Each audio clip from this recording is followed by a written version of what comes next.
Hey y'all, and welcome to Monner's Market, and welcome to the Chic for Cheap Challenge. This challenge is one of my 4 favorites that I do every month, and it's where we find something that we really like, but we don't want to pay that much to buy it, and we recreate it for much less. Get my tongue untied. This challenge is always hosted by Christi over at Christi Creates, and there will be a playlist below, so I'm going to get right on into my video. For DIY number 1, I made this adorable little tray that I saw at Hobby Lobby the other day. Now, this tray at Hobby Lobby was not very large, maybe a 12 by 20, and it was $19.99. And I knew that I had everything at my house to make it for absolutely nothing. Now, if I had bought everything, it would have cost me $3 to $5. This little board right here is a leftover that I had from my chalk couture picture that I did recently, and it was almost exactly the right size. I only had to shave off just a little piece after I cut it in half to make it perfect for the handles on my board. Again, leftovers, free. I'm loving it. So I took some Gorilla wood glue and I glued my handles down, or not handles, but you know what I mean, the part for the handle, down onto my little board. And I put way too much glue on there, so I just figured I'll just rub them together and kill 2 birds with 1 stone. So that's what I did there. So I just put Lord have mercy, my tongue, put something heavy on top of it so that it would kind of hold it down, and waited for it to dry. Once it dried, I took this Varathane stain in the color Honey. I need to slow down because my tongue is going way faster than my brain, or vice versa. Anyway, I don't know what those streaks were in this. Can you see how the right is a little bit darker? I don't know what was happening there. I shook it up really good, but it actually turned out okay in the end because I am going to paint it with a whitewash, sort of a heavy whitewash, in just a moment. Well, after the stain dries, I go back in with my white Waverly chalk paint and I give it a really heavy, what we call dry brushing. Once I got the paint like I wanted it, I let that dry and design my design. Now, I wasn't too worried about the whole paint job because I knew that I wanted to rough it up a little bit more, and I'll show you how I ended up doing that. So I went inside to my Cricut, and I had to start from scratch because I didn't find anything that was close to that. So I designed it as close as I could to the original design. And that took a little bit of tweaking this and tweaking that and moving this around and moving that around and adding this and adding that. And if you have a Cricut, you know what I mean. But if you do not have a Cricut, you can also use the stickers from the Dollar Tree. So don't panic or don't fret if you don't have a Cricut. You can use the letters that they have at the Dollar Tree. You can put them on your board, paint over the top of them, and then remove the lettering, and there's your stencil. Super duper easy. Once the stencil was done, I went in and did my favorite part, which was the weeding. And this is called a reverse weed.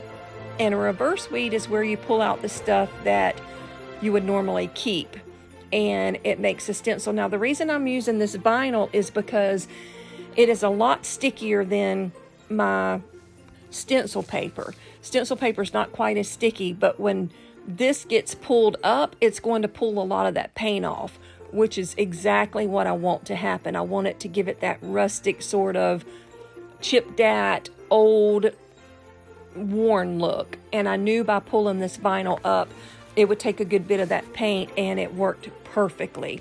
So I got my vinyl down, my stencil vinyl or vinyl stencil, pre-made, handmade, whatever you want to call it, and got it all in place, removed my transfer tape, and started my little paint job.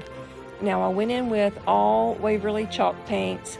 You guys know I'm a plaid ambassador, so I have to put my Waverly out there every time. This is the Crimson Waverly chalk paint, and it is the most gorgeous red. And then these little daubers you can get at the Dollar Tree. I think some packages have 3, and I have found them with 6 in it before. Then I went in with this real pretty green. I thought it was the fern that I grabbed, but it's actually called malachite. And I've never even seen or heard of that before, but it's a pretty Christmas green. So anyway, I went in with the malachite, and I did the little holly leaves. And then I went in with the color ink for the cup of hot cocoa, and at the bottom where it says served here, I used the ink on that part. Once I got those 2 things done in the ink, I pulled out my truffle chalk paint, of course, by Waverly, and I did Christmas blend and hot cocoa. And once I was finished with that, the paint job was done, and all that was left was putting the handles on. So whenever I go to remove this stencil, I'm going to kind of do it in real time just to show you that I pulled it off really, really slow. I was not in any hurry to just snatch it off because the paint was still wet, and had I dropped it and it flipped upside down, then that paint would have went all over my board and just messed up the whole thing. So I just took my time, and I peeled the stencil back and revealed all of the beauty. This is one of my favorite parts whenever you're making a design and you're working with a stencil, is actually removing the stencil. Also, be mindful that when you're painting a stencil, you want to dab up and down. You never want to wipe or swipe or brush. You always want to dab up and down, because that's where your runs are going to come from and your bleeds. So then you go back in and you remove all the extra little pieces of vinyl. And these little handles here I had on hand because I make a ton of Lazy Susans and noodle boards, and I have these handles literally laying everywhere. I've got them in probably 3 different spots. So I made some pilot holes with my drill, and then I went back in and drilled my little handles on. And once I did that, that was all there was to making this adorable little tray for absolutely nothing. And like I said, had you needed to buy this stuff, it would have cost you $3 to $5, depending on what paints you have and things like that. So be sure to leave me a comment down in the section below and let me know what you think about my version of this $20 tray for free.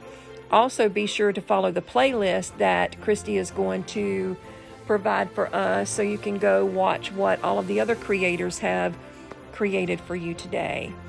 But I'm very eager to know what you think about my little tray. I love it. And look at the paint job, how perfectly that vinyl pulled up that paint like I wanted it to do. And I never even had to go in with a sanding block to rough it up at all. That was all the vinyl doing the job. It did all the work for me.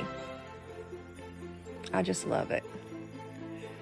So now let's get into my DIY number 2. It was this cute little beaded garland that I saw online on Etsy, and it was $31.49. And I knew full good and well that I could have made it for free with the items that I have at home. When I buy my beads, I buy a big, huge pack of, I think it's like 500 beads. Again, they will be linked down in my description box. So I always have a ton of beads in a variety of sizes on hand. So I counted out the ones that I wanted. I took my crimson Waverly chalk paint, and I went in, and I love to paint my beads on these skewers because I have so much control with being able to take my brush and poke it down in between each of those beads, and they just move so smoothly on that stick that it just makes it so easy to paint these. And I can make it pretty smooth where I just don't have a lot of leftover, like when I drop them down in the cup, which is super fast to do, but then I always end up having to blend and even out the paint that's left over because there's always too much paint on it. But that is a quick, easy solution too. So once I got my beads done and waited a little while and they dried, I put some tape around the end of my twine, and I did a natural, a white, a natural, a red, and a natural, and I just went in that line until I used up all of my beads. Then I made my little tassel with this cute little baker's twine that I got last year. I don't even remember when, honestly, from the Dollar Tree. And I made my little tassel with it. And then for the other end, I took this cute little chalkboard tag that you can get from the Dollar Tree, and I took one of my stencils from Chalk Couture. If you've never been to my channel before, I am a Chalk Couture designer, and I am completely obsessed with Chalk Couture. There is always information in my description box that gives you a link to be able to go shop my shop, and if you're interested, even become a designer. My team is growing, and I would absolutely love to have you on my team. If you're interested in more, hit me up on Instagram or Facebook Messenger, and I'll be happy to tell you more about it. But anyway, that finished off my cute little beaded garland for free. So again, both of these DIYs did not cost me 1 penny with what I had at home, but either way, had I had to go buy the things to make both of these, I still would not have spent but approximately $10 on everything to do both of them. So still much cheaper than what it would have cost had I went out and bought them from Hobby Lobby and bought this little beaded garland off of Etsy. So be sure to leave me a comment down in the section below and let me know what you think about this little beaded garland. If you're new to my channel, my name is Brenda, but my grandkids call me Monner, and the people who are not new to my channel know that I love a beaded garland. I have them in every color in the rainbow, and I'm always making more. I am obsessed with these little beaded garlands. They're just a perfect touch for a tier tray or any decor that you're trying to match. So I am going to hush my talking and let you watch my final reveal. Thank you, Christi, once again for doing the Chic for Cheap challenge. Be sure to follow that playlist listed below to see what everyone else has created for you. If you're new to Monner's Market, you're not subscribed, I would love it if you would subscribe. But either way, if you like what you've seen today, give me a big thumbs up and let me know what you think about my video. Thanks for coming to Monner's Market. Thanks for watching. Stay safe. Bye now.